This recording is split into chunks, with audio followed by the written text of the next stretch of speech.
ስማ ፈጣሪ ጥሩ ድልጅ ሊያድርጎልሃል። ጠንቀቅ ብለህ ያዘው። ትንሽ ከተዘናጋህ ነጣቂ አድፍጦ እየጠበቀ ነው። አታስብ። እንዴት እድሌን መያዝ እንዳለብኝ እኔ አውቃለሁ። አንዳንድ ማግኘት የማይችሉትን ነገር የሚመኙ ሰዎችን ያስቸገሩ አይደል? እስኪ እናያለን።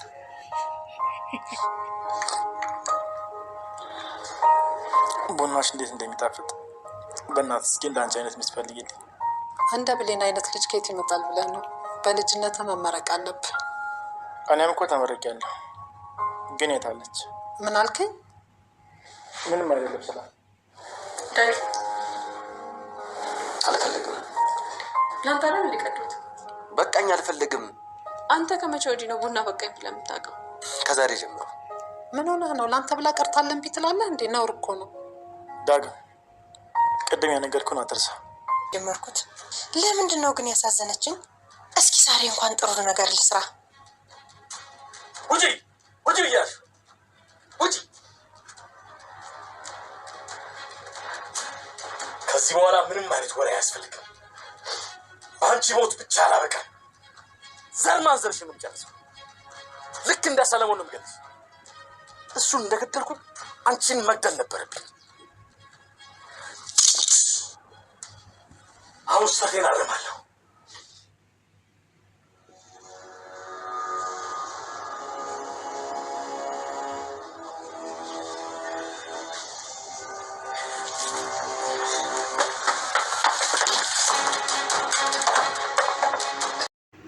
በኃይሉ በአልማዝ ትልቅ የሆነ ችግር ደረሰበት። አልማዝ እንግዲህ ተኩሳ በኃይሉን ገላግለዋለች። ማንም ሰው አይነካኝም፣ ማንም አይደርስብኝም ሲልና ሲፎክር የነበረው በኃይሉ ግን በራሱ ተላላኪ በሆነች በፀሐይ ዋጋውን አግኝቷል።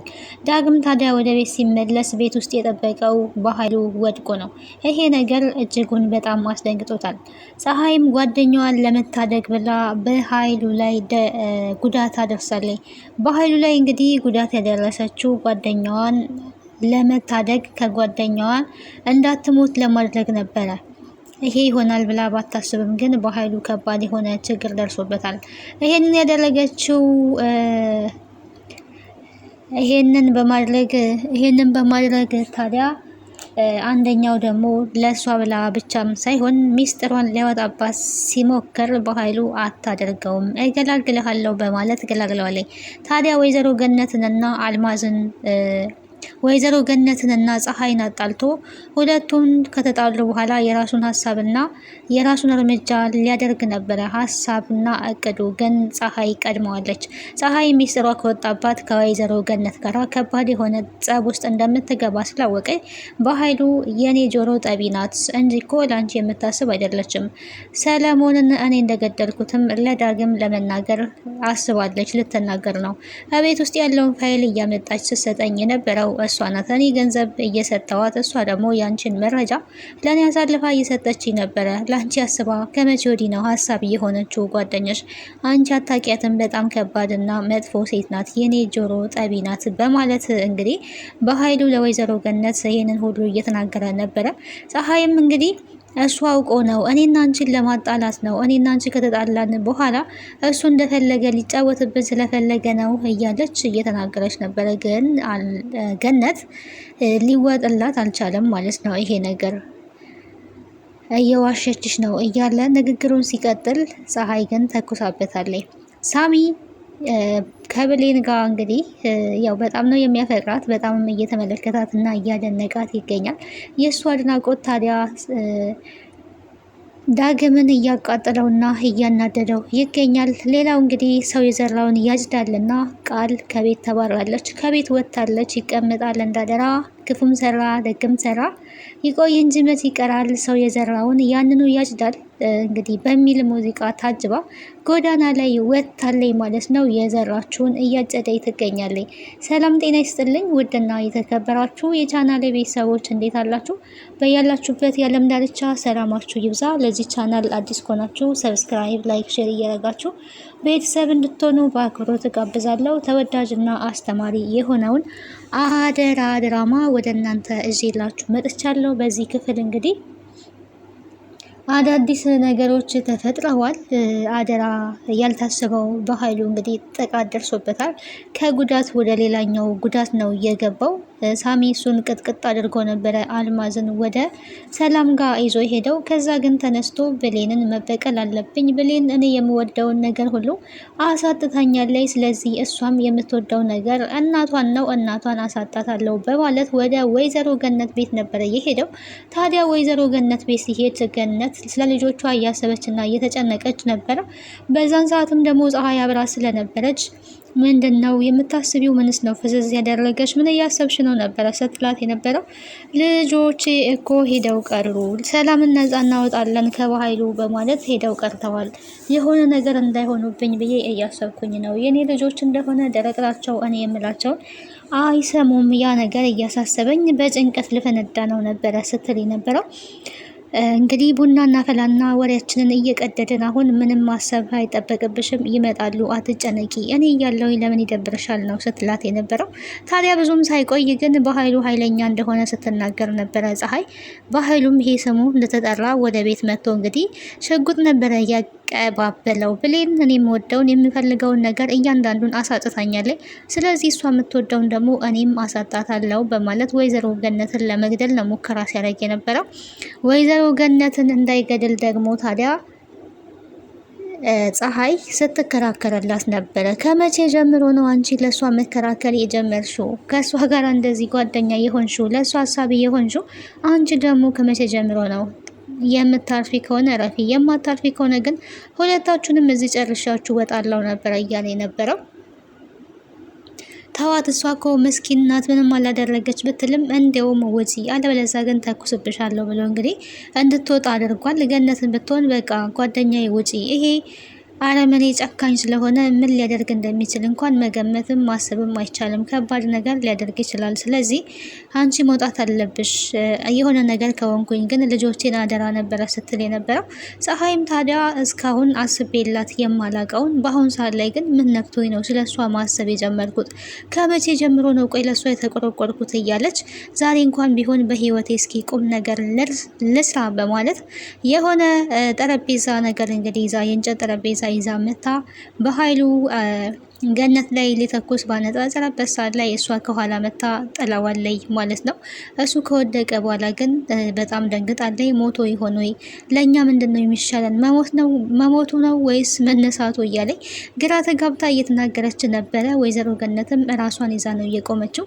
እኔ ጓደኛዬን አንተ ነህ እኮ የምትገለው፣ ጓደኛዬን የምታስፈራራው አንተ ነህ እኮ፣ ሴቶች ናቸው ብለህ በእኛ ላይ ልትጫወት፣ ማንም የላቸውም ሰው የላቸውም ብለክ በእኛ ላይ እንዴት ትጫወታለህ? እያለች እንግዲህ እየተናገረች ነበር።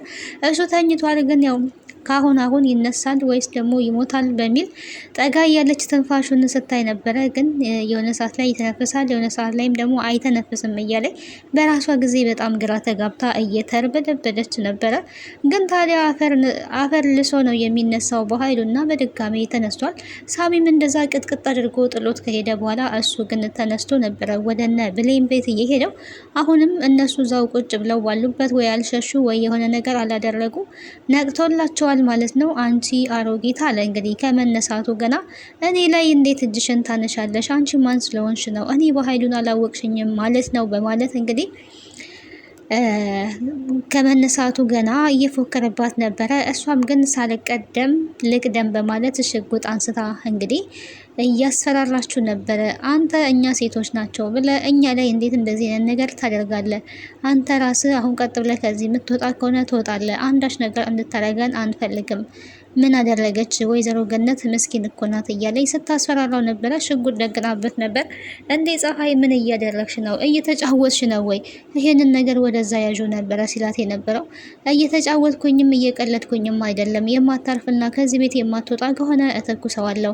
እንዴት ነው? አያስፈራሙ ይሄ ሽጉጥ? አንተ ብቻ ነህ ወይ ሳይሆን ማስፈራራት የምትችለው? ማስፈራራት ያለበት አንተ ብቻ ነህ ወይ? ወጣ ብዬ ካለው ወጣ እያለች ነበረ። ይሄንን እየተጨቃጨቁ ባሉበት ታዲያ የፀሐይን ሚስጥር ለመናገር እያንዳንዷን እየተናገረ ነበረ። ፀሐይ ግን ሚስጥሯ ሙሉ ለሙሉ ተነግሮ ሳያልቅ ተኩሳ መገላገል ስለፈለገኝ እንደዚህማ አታደርግም በማለት በስተመጨረሻ ተኩሳበታለች ማለት ነው። እንግዲህ ከዚህ በኋላ የበኃይሉ ዕጣ ፈንታ ምን ይሆናል ካልን ተርፎ ከሆነ መልካም፣ ካልተረፈ ደግሞ ግን ለነብሌን በጣም ትልቅ ግልግል ነው የሚሆንላቸው። ለፀሐይ ደግሞ ያው ከባድ ነው፣ እስር ቤት ትገባለች። ነፍሰ ገዳይ ስለሆነ ሳታስበው ነፍሰ ገዳይ ነው የምትሆነው ማለት ነው። ቃል ታዲያ ወይዘሮ ሰላምን ስትለምና ስትማጽናት ነበረ። እኔ ከዚህ ቤት ወጥቼ ሌላ የት ልሄድ እችላለሁ? መሄጃ እኮ የለኝም እናቴ አንድ ድል ስጭኝ፣ በድያለሁ፣ አጥፍቻለሁ በማለት እግሯ ላይ ወድቃ ስትለምናት ነበረ። ታዲያ እግሯ ላይ ወድቃ ብትለምናትም እኔ ከዚህ በኋላ አንቺን ልጄ ብዬ ተቀብዬ ቤት ውስጥ ላስቀምጥሽ አልችልም። ያኔ እኔ ባላጠፋው ጥፋት እንደዛ ስሰቃይ አንቺ ዝም ብለሽ ነበረ። ነፍሰ ገዳይ ነኝ እያልኩኝ ላብድ እንኳን ደርሼ አንቺ ምንም አላልሽኝም ነበረ። ስለዚህ ስለ አንቺ አይመለከተኝም። አንቺ ጨካኝና ራስ ወዳድ ነሽ ነበረ ስትላት የነበረው። ከዚህ ቤት የምወጣ ከሆነ ራሴን አጠፋለሁ፣ እሞትልሻለሁ ነው ስትል የነበረው ቃል። እንግዲህ መሞት ትችያለሽ፣ ምን አገባኝ ብትሞቺ። ከዚህ በፊትም እንደዛ ብለሽ ስታስፈራሪ ነበረ። አሁን ደግሞ ማድረግ ትችያለሽ የፈለግሽውን ነገር። እንደዚህ ብለሽ የኔን ሆድ ለመብላት ነው ወይ? ሞቺ፣ እኔ እናት እንጂ ጅል አይደለሁኝም ብላታለች። አንቺ ራስ ወዳድ ስለሆንሽ ደግሞ ይሄንን እሞታለሁ የሚለውን ነገር መቼም ቢሆን ልታረጊው አትችይም። የኔን አንጀት ለማሳሳት አስበሽ ነው ብላለች። እንግዲህ ሌላኛው እንግዲህ ሰላም ደስታዋ ላይ ነው ያለችው። በደስታም እንግዲህ የተነሳ ብሌን ቆንጆ ቡና አፍልታላቸዋለች። ቡናውን እንግዲህ ሳሚ ጠጥቶ በጣም ብሌንን እያደነቀ ነበረ። እንደዚህ አይነት ቆንጆ ቡና የምታፈላ ሚስት ለኔም እስኪ እባክሽ ፈልጊልኝ ብሌን ሲል ነበረ። ታዲያ ይሄ የሳሚ ንግግር ዳግምን በጣም እያቃጠለው ይገኛል። ከመናደዱም የተነሳ ቡና አልጠጣም በማለት የሚወደውን ቡና አልፈልግም ብሎ ሲናገር ነበረ። ሳሚ እንግዲህ ሰላም ጋር በመሄዱ ይቅርታ እየጠየቀ ነበረ። ሰላም ግን በጣም አመስግናለኝ። በባለፈው ስላስቀየምኩ በጣም ይቅርታ አድርግልኝ ሳሚ፣ ሳላቅ አስቀየምኩ። እንግዲህ ሰላም ከዚህ በፊት ሳሚን ተናግረዋለኝ። ውሸታም ነህ ብላ በጥፊ መታው ነበረ። ቃል ያንቺ ልጅ አይደለችም፣ ያንቺ ልጅ ብሌን ናት እያለ ሲናገር ሁለተኛ ጊዜ አሁንም ትዋሸኛለህ እኮ ነበረ ስትለው የነበረው። ይቅርታ መጠየቅ ያለብኝማ እኔ ነኝ እንጂ አንቺ አይደለሽም። እኔ በጣም መጥፎ ሰው ነበርኩኝ። በአንቺ ላይ ብዙ ነገሮችን አድርጌያለሁ።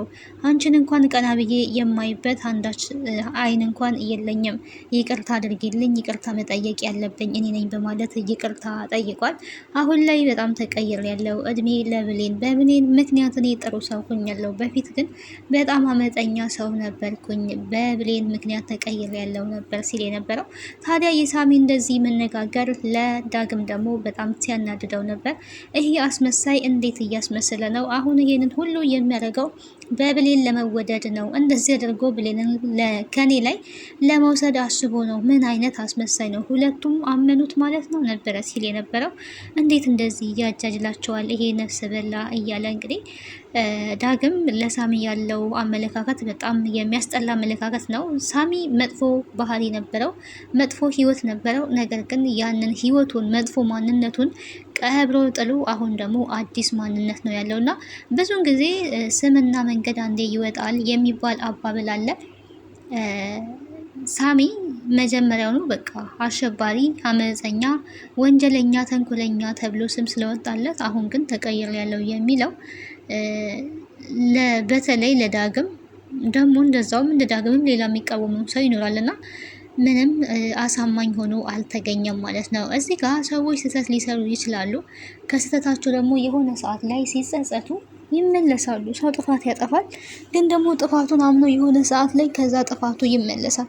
ስለዚህ ግን ሌባ እንደ ሌባ ከተባለ ሁሌም ያ ሰው ጻድቅ ሲሆን እንኳን ጻድቅ ነው ብለን አንደግፍም እና ሰዎች ከስህተታቸው ስህተት ላይ እንደሚቆዩ ሁላ ደግሞ ከስህተታቸው ተምረው ጥሩ እንደሚሆኑ ልናምንና ልንቀበል ይገባል። ሰዎች ሲቀየሩ ልናበረታታቸው እንጂ ባለፈ ማንነታቸው ልንወቅሳቸው አይገባም ማለት ነው። መበረታታት አለባቸው። መጥፎ ስራ ላይ ያለ ሰው ያንን መጥፎ ስራውን ጥሎ ጥሩ ሰው ሲሆን በዚሁ ቀጥል እንኳንም ተመለስክ ተብሎ ሊበረታታ ነው የሚገባው ማለት ነው። ቃል እንግዲህ በምትመለከቱት መንገድ ላይ ቁጭ ብላ እያለቀሰች ትገኛለች። መጀመሪያ ድርቅ ነበር ስትል የነበረው ላለመውጣት ብዙ ሙከራ አድርጋለች። ሰላም ግን አሁን ላይ በጭራሽ ብላለች፣ ቆርጣለች ማለት ነው። እያደረገችባትን እያንዳንዱን ነገር እያስታወሰች አውጥታ ጥላታለች። ቃል ይገባታል። የዘራችው ነው እያጨደችው። ሰው ክፉ ያደረገ ያንን የክፋቱን ዋጋ ያገኛል። መልካም ያደረገ ደግሞ ያንን የመልካምነቱን ዋጋ ያገኛል። እና ቃል የእጇን አግኝታለች፣ ከቤት ወጥታለች። በጊዜ መኖሪያሽን ብትፈልጊ ይሻልሻል ብሏታል ማለት ነው። ሳሚም በሌላ ላይ አሁንም እየፎከረች ነው። አንቺ ዋጋሽን ትከፍያለሽ፣ እንደዚህ እንዳደረግሽ አትቀሪም፣ ዋጋ ትከፍያለሽ ነው ስትላት የነበረው። ታዲያ ሳሚ እያሾፈባን ነበረ። በዶላር ነው ወይስ በብር ነው ቃል እያለ ነበረ። በቀጣይ እስከምንገናኝ ቸር ሰንብቱ። ባይ ባይ። ሀሳብና አስተያየታችሁን በኮሜንት ሴክሽን ላይ ማስቀመጣችሁን አትርሱ። ደህና ሁኑ።